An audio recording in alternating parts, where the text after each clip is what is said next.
नमस्कार, India news पर आप देख रहे हैं मेट्रो न्यूज। आपके साथ मैं अभिषेक पांडे। बुलेटिन की शुरुआत गुरुग्राम की खबरों से करेंगे, जहां पर गुरुग्राम के सीआरपीएफ कैंप में प्रधानमंत्री रोजगार मेले के अंतर्गत इनकम टैक्स विभाग की तरफ से गुरुग्राम में भी रोजगार मेला लगाया गया।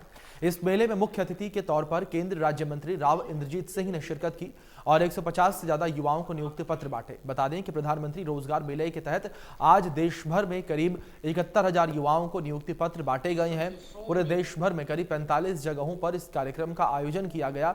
इसी कड़ी में हरियाणा के गुरुग्राम और पंचकुला में रोजगार मेले का आयोजन किया गया।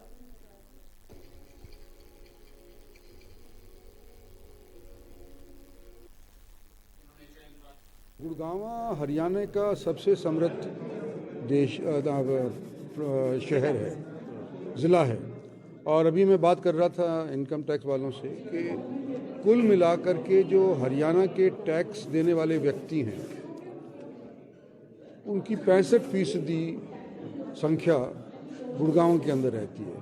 तो अगर 50 करोड़ रुपया गुड़गांव अकेले से राजस्व जाता है, इनकम टैक्स जाता है भारत सरकार को, तो कुल हरियाणा से सिर्फ 55 करोड़ जाता है। तो पक्का 55 करोड़ हरियाणा का और 40 करोड़ के करीब हमारे इस गुड़गांव अकेले का जाता है।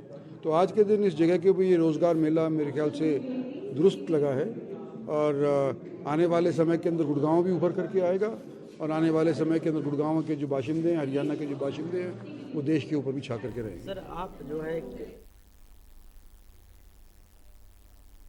सीएम फ्लाइंग की टीम ने फरीदाबाद के एनआईटी इलाके में फर्जी क्लिनिक चला रहे एक डॉक्टर को गिरफ्तार किया है। डॉक्टर के पास से छापे के दौरान मुख्यमंत्री उड़न दस्ते की टीम को कोई भी डिग्री नहीं मिली है।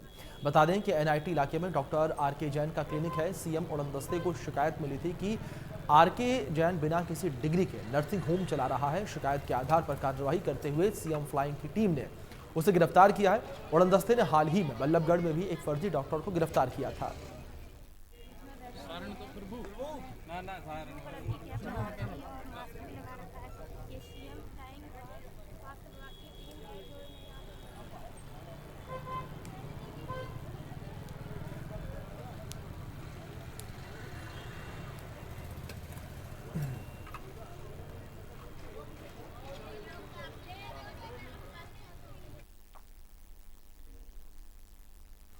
फरीदाबाद के गांव सोतई से बहबलपुर जाने वाले रास्ते पर डंपिंग यार्ड बनाने के खिलाफ ग्रामीण पूरी तरीके से लामबंद हो चुके हैं।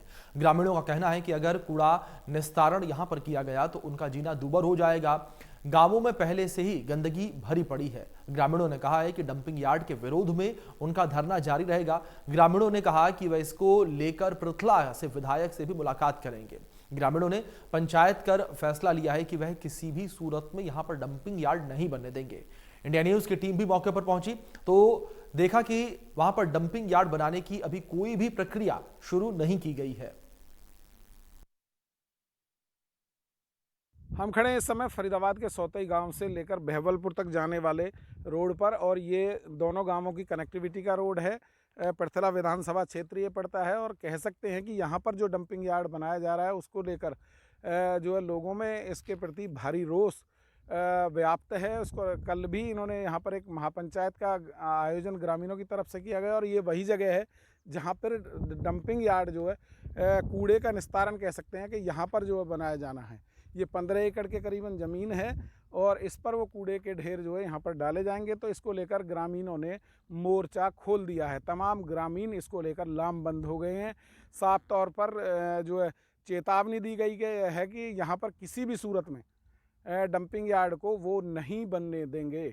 और इसको लेकर जो जेजेपी के नेता हैं अरविंद भारद्वाज, उन्होंने भी ग्रामीणों का साथ दिया और साफ तौर पर उन्होंने कहा कि यदि उनको किसी का भी विरोध इसमें करना पड़े तो वो पीछे नहीं हटेंगे, लेकिन यहाँ पर डंपिंग यार्ड जो है नहीं बनने देंगे, कूड़े का ढेर यहाँ पर नहीं लगने देंगे।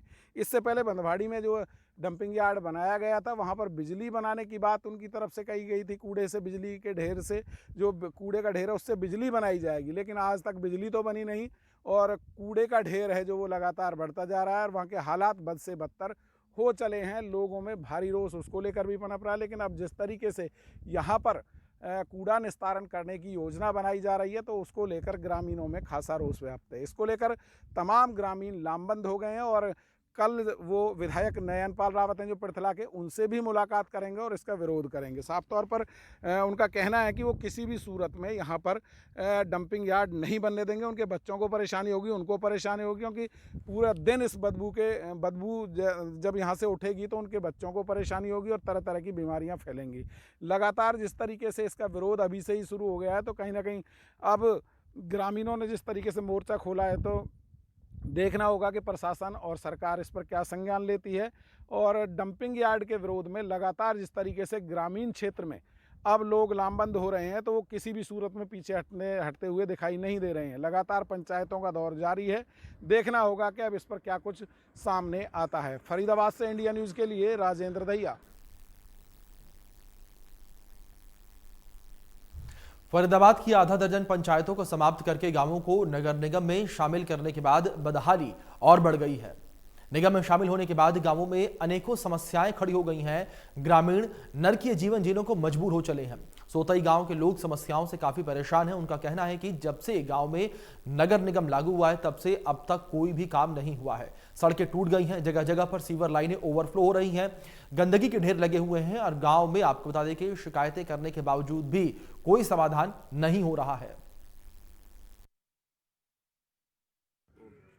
फरीदाबाद के करीब 1 दर्जन से ज़्यादा गांवों को नगर निगम में शामिल किया गया था। उनमें से एक गांव सोतई भी है और सोतई के हालात मैं आपको दिखा देता हूं। जब से यहां पर नगर निगम में इस गांव को शामिल किया गया है, तब से ये गांव नरक में तब्दील हो गया है। आप देख सकते हैं गंदगी के ढेर लगे हुए हैं चारों तरफ, पूरी नालियां जो हैं वो ब्लॉक हैं। अंदर गाँव के सीधे आप देख सकते हैं, गाँव में अंदर तक जो है पानी गंदगी का भरा हुआ है। तमाम जो सीवर हैं वो ओवरफ्लो हो रहे हैं, ज़्यादातर पे ढक्कन ही नहीं है और कहीं ना कहीं इसको लेकर ग्रामीण परेशान हैं।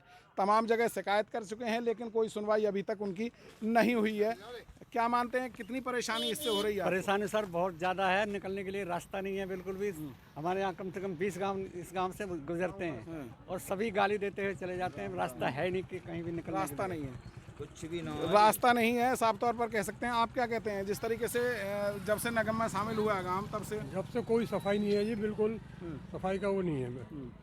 देखिए सिविल लाइन तो बहुत गंदगी फैला रही है, गंदगी फैला रही है। तो शिकायत कर दी अधिकारियों को, कर दी कई बार शिकायत करती, कोई सुनने को कोई राजी नहीं, कोई सुनने को राजी नहीं है। आप क्या कहते हैं, किस तरीके से? हमारा गांव जो पहले पंचायत में था, उससे अब गांव पंचायत में सरपंच तक कह देते थे, अब नगर निगम में कहाँ जाए, कोई किसी की नहीं सुनता। प्रशासन कतई चुप बैठा है। अब हम क्या करें तो क्या करें, बस गंदगी है, गंदगी का माहौल।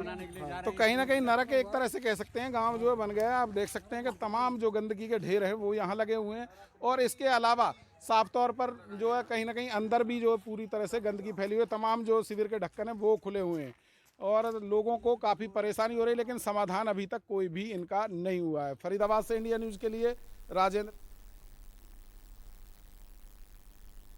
बल्लभगढ़ से तिगांव को जाने वाली सड़कों की हालत को देखकर आप दंग रह जाएंगे।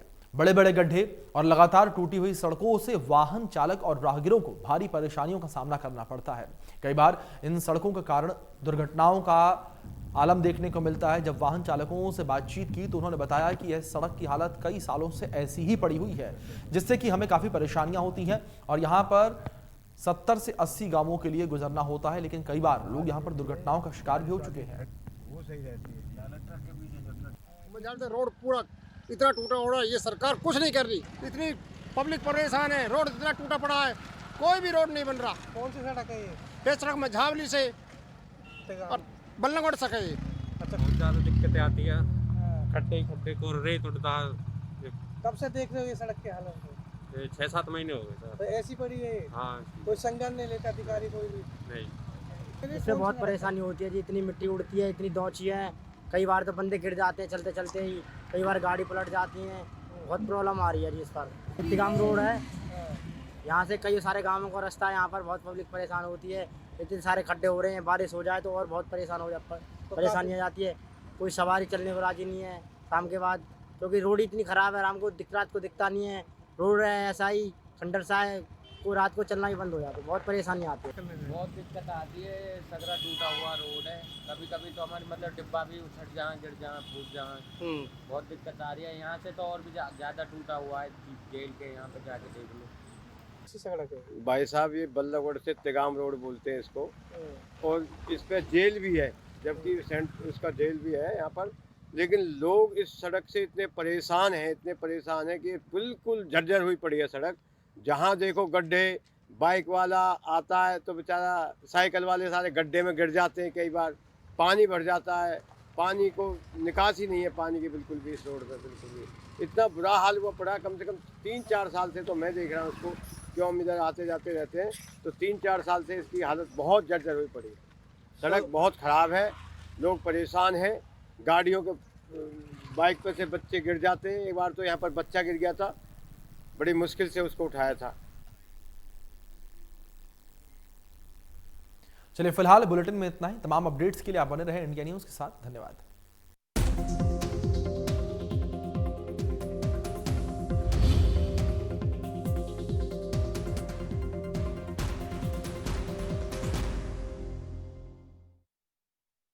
बड़ी जानकारी इस बीच सामने आ रही है।